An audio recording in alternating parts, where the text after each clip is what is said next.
نبی حضرت محمد رسول اللہ صلی اللہ علیہ وسلم کو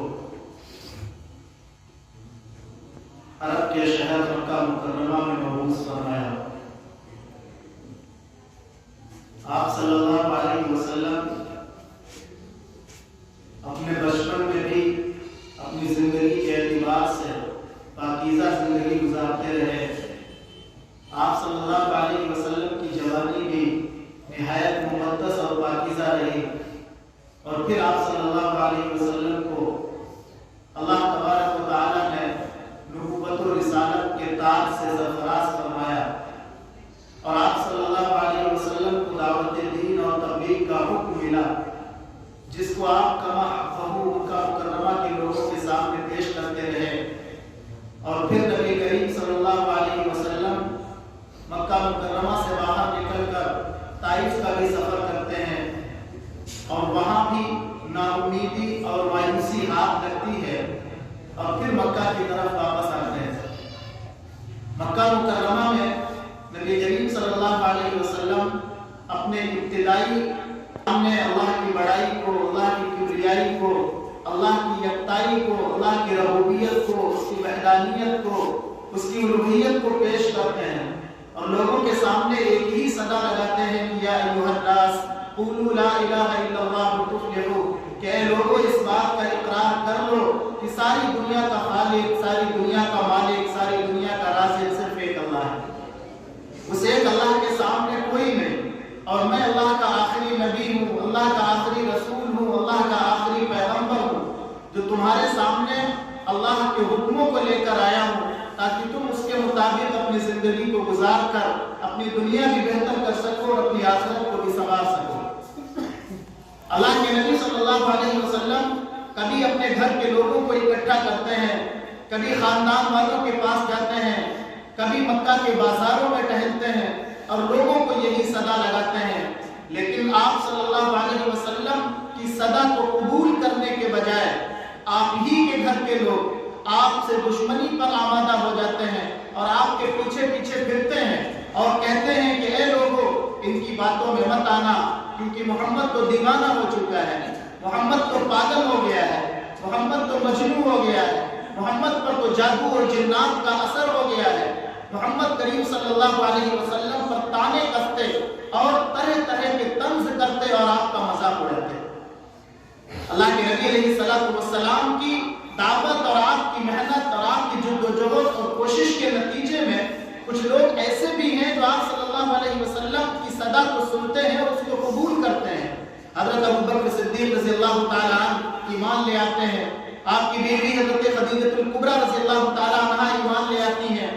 حضرت ابوبکر رضی اللہ تعالیٰ عنہ کے کہنے پر اور ان کی محنت پر آپ کے بہت سارے ساتھی جیسے عبدالرحمن بن عوف، حضرت عثمان بن عفان رضی اللہ تعالیٰ عنہما اور دیگر صحابہ کرام رضوان اللہ تعالیٰ علیہم اجمعین دامن اسلام میں وابستہ ہو جاتے ہیں۔ لیکن جیسے ادھر ایمان لانے والوں کا سلسلہ بڑھتا ہے، اسلام قبول کرنے والوں کا سلسلہ بڑھتا ہے، اتنی ہی شدت اور تیزی کے ساتھ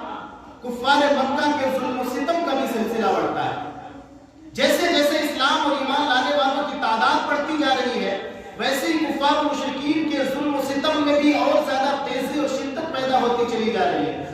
اللہ کے نبی علیہ السلام اس تکلیف کو سہتے ہیں اور اس ظلم کو دیکھتے ہیں، بلکہ حد تو یہ ہو رہی السلام بھی ان کے ظلم و ستم سے محفوظ نہیں رہتے۔ آپ علیہ السلام خانہ کعبہ کے پاس نماز کی حالت میں ہوتے ہیں اور آپ کے جسم مبارک پر اونٹ کی اوجھڑی رکھ دیتے ہیں۔ آپ علیہ السلام سجدے کی حالت میں ہوتے ہیں، آپ صلی اللہ علیہ وسلم کی گردن میں چادر کا پھندا ڈال دیتے ہیں۔ حضرت ابوبکر صدیق رضی اللہ تعالیٰ عنہ آپ علیہ السلام کو بچانے کے لیے آگے آتے ہیں۔ صحابہ کرام اور مسلمانوں کے ساتھ ساتھ آپ صلی اللہ علیہ وسلم پر بھی ظلم و ستم بڑھتا ہے۔ تب ایک دن آپ صحابہ کرام رضوان اللہ تعالیٰ علیہم اجمعین کو حکم دیتے ہیں کہ اب کفار و مشرکین کے ظلم و ستم کا سلسلہ بڑھنے لگا ہے، اب اگر تم لوگ اس شہر کو چھوڑ کر کہیں اور جانا چاہتے ہو تو جا سکتے ہو۔ چنانچہ یہ طے ہوا کہ حبشہ کی جانب ہجرت کر جاؤ۔ تو مسلمانوں کی ایک جماعت جس میں آپ صلی اللہ علیہ وسلم کی بیوی حضرت ام سلمہ رضی اللہ تعالی عنہا بھی تھی. یہ مختصر سی جماعت مکہ شہر کو چھوڑ دیتی ہے اور حبشہ کی جانب ہجرت کر جاتی ہے. اس کے بعد پھر جو دیگر صحابہ کرام مکہ مکرمہ میں بچتے ہیں، حضرت ابوبکر صدیق رضی اللہ تعالیٰ عنہ ایک دن آئے اور کہنے لگے یا رسول اللہ صلی اللہ علیہ وسلم میں بھی یہ چاہتا ہوں کہ یہاں سے ہجرت کر جاؤں. آپ علیہ السلام نے صحابہ کو حکم دیا کہ اللہ کا حکم آ گیا ہے کہ اب تم دوبارہ سے بجائے حبشہ کے یثرب کی جانب ہجرت کر جانا چاہو. ابوبکر صدیق رضی اللہ تعالیٰ عنہ نے بھی اجازت چاہی. اللہ کے نبی علیہ السلام نے سیدنا ابوبکر صدیق رضی اللہ تعالیٰ عنہ کو منع فرما دیا اور فرمایا کہ ابوبکر میں بھی اس انتظار میں ہوں کہ شاید اللہ کی طرف سے مجھے بھی ہجرت کی اجازت مل جائے، اور جب مجھے اجازت مل جائے تو تم میرے رفیق سفر بننا اور میرے ساتھی بننا اور میرے ساتھ چلنا.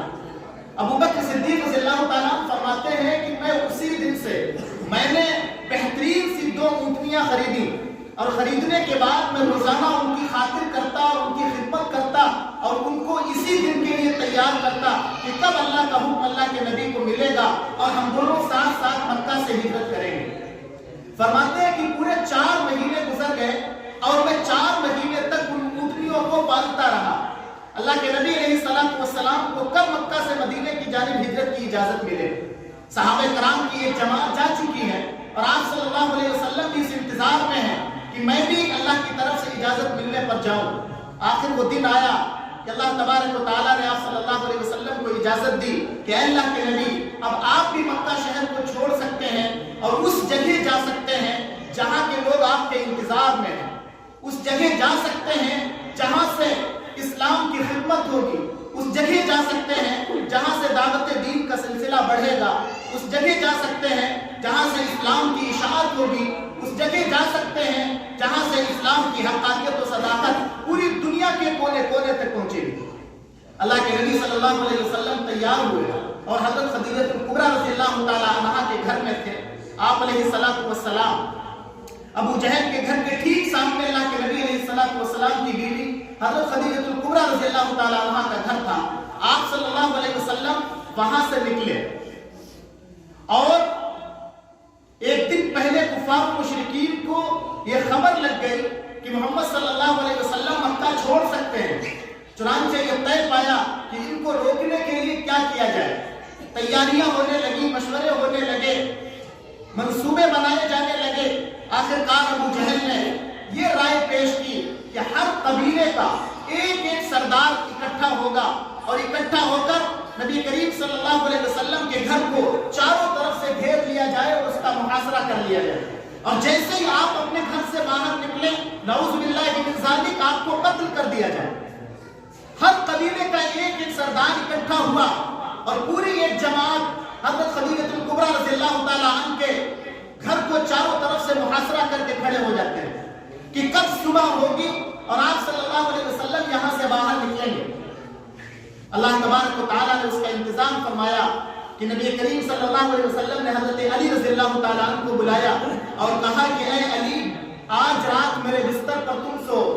آج رات میری چادر اوڑھ کر تم سو جاؤ، اور اے علی مکے والوں کی جو امانتیں میرے پاس رکھی ہیں میرے جانے کے بعد ان کی امانتیں ان کے حوالے کر دینا اور پھر تم بھی یہاں سے میرے پیچھے پیچھے مدینے کی طرف چلے آنا. حضرت علی رضی اللہ تعالیٰ عنہ کو اپنے بستر پر سلایا اور آپ صلی اللہ علیہ وسلم اپنے گھر کے دروازے پر تشریف لائے اور اللہ تبارک و تعالیٰ کی جانب سے حکم ہوا اور نبی کریم صلی اللہ علیہ وسلم نے مٹھی بھر ریت اٹھائی. دوسری روایت میں آتا ہے کہ آپ نے اپنی مٹھی میں کنکریاں اٹھائی اور سورہ یاسین کی تلاوت کرتے ہوئے ان لوگوں کے سامنے سے گزر گئے اور وہ کنکریاں ان کی طرف پھینک دی یا وہ مٹی ان کی طرف پھینک دی. وہ لوگ کھڑے رہے اور انتظار کرتے رہے اور آپ نکل گئے، ان کو خبر بھی نہ لگی. اللہ کے نبی علیہ السلام وہاں سے نکلے اور نکلنے کے بعد تھوڑی دیر کے لیے حضرت ام ہانی رضی اللہ تعالی عنہا کے گھر پہ رکے اور پھر جب دوپہر کا وقت ہو گیا سورج بالکل اوپر آ گیا اور وہ عرب کی گرمی اور مکہ کی گرمی مشہور تھی. اس وقت کوئی اپنے گھر سے باہر نہیں نکلتا تھا. ام ہانی رضی اللہ تعالیٰ عنہ کے گھر میں رکے رہے اور اس کے بعد ام ہانی رضی اللہ تعالیٰ عنہ کے گھر سے نکلے اور نکلنے کے بعد حضرت ابو بکر صدیق رضی اللہ تعالیٰ عنہ کے گھر پہنچ گئے. حرم میں ایک گیٹ ہے باب فہد. باب فہد کے ٹھیک سامنے ہلٹن ہوٹل ہے. ہلٹن ہوٹل جس جگہ پر ہے اسی جگہ پر سیدنا ابو بکر صدیق رضی اللہ تعالیٰ عنہ کا گھر تھا. ابو بکر صدیق رضی اللہ تعالیٰ عنہ کے گھر میں اللہ کے نبی علیہ الصلوۃ والسلام پہنچے. اجازت چاہیے اندر آنے کی. ابو بکر صدیق رضی اللہ تعالیٰ عنہ نے فرمایا یا رسول اللہ اس دوپہر کے وقت میں اچانک میرے گھر میں آنے کی وجہ کیا ہے؟ آپ علیہ الصلوۃ والسلام نے فرمایا ابو بکر تمہارا بھی انتظار ختم ہوا اور میرا بھی انتظار ختم ہوا. اللہ کی طرف سے اجازت مل چکی ہے, چلنے کی تیاری کرو. ابو بکر صدیق رضی اللہ تعالیٰ عنہ کی بیٹی حضرت عائشہ صدیقہ رضی اللہ تعالیٰ عنہ, حضرت اسماء رضی اللہ تعالیٰ عنہ گھر میں موجود تھی. جلدی سے انہوں نے کھانا تیار کیا, توشہ تیار کیا اور آپ علیہ الصلوۃ والسلام کے لیے ابو بکر صدیق رضی اللہ تعالیٰ عنہ نے ایک اونٹنی دی اور دوسری اونٹنی خود لی اور پھر مکہ شہر سے نکل گئے.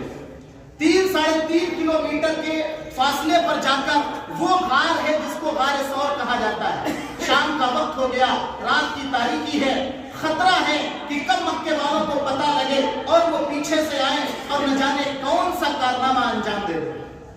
اللہ کے نبی علیہ الصلوۃ والسلام نے مکہ کے ہی ایک غیر مسلم جس کا نام روایت میں عبداللہ ابن عریقہ آتا ہے کہ اس کو کچھ اجرت دی اور اجرت دینے کے بعد اس سے کہا کہ تم پر ہم کو بہت زیادہ اعتماد ہے, ہمارے راز کو فاش مت کرنا. باوجود اس کے کہ وہ کافر تھا اور غیر مسلم تھا, اس نے آپ علیہ الصلوۃ والسلام پر اپنا اعتماد ظاہر کیا اور وعدہ کر لیا کہ میں آپ کے راز کو فاش نہیں کروں گا. چنانچہ وہ دونوں اونٹنیاں جس پر سوار ہو کر آپ علیہ الصلوۃ والسلام اور حضرت ابو بکر صدیق رضی اللہ تعالیٰ غار ثور تک گئے تھے, وہ دونوں اونٹنیاں اس کے حوالے کر دی اور اس سے یہ کہا کہ 3 دن کے بعد تم اسی غار کے پاس یہ دونوں اونٹنیاں لے کر آ جانا.